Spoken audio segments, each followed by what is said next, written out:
This is called a SuperLeaf.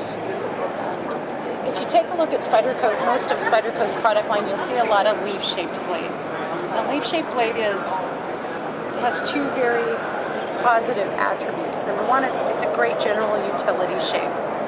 And number two, there's enough breadth of blade, meaning height of blade in there to accommodate the Spyderco round hole and not have to add a hump.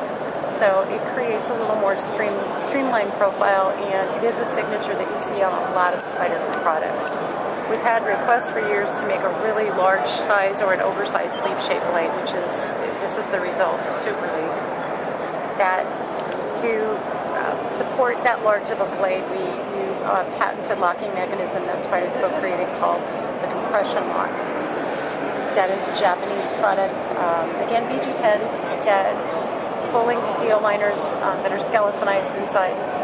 And most everything I've shown you here has jimping, which in the knife industry is a term we use to describe all the cross-texturing on both the spine and often on the choil. And that just adds more purchase. That's good to keep your hand in place on the knife while you're cutting it both forward or backward motion. Again, if you're gloved or your hands happen to be wet or slick.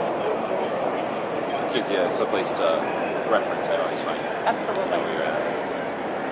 And until maybe 5 or 6 years ago, there really, to my knowledge, wasn't a term for that.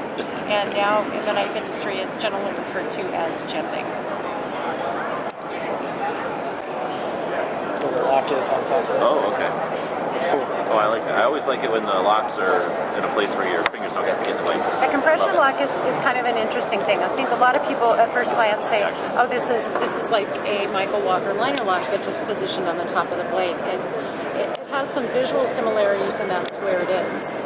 A compression lock uses a liner as a vehicle only. A compression lock, on the end of the liner, there's a small piece of steel. And what happens is when you open the lock, you can feel this in your hand, that that slot of steel drops into an area that's cut out in a stop pin.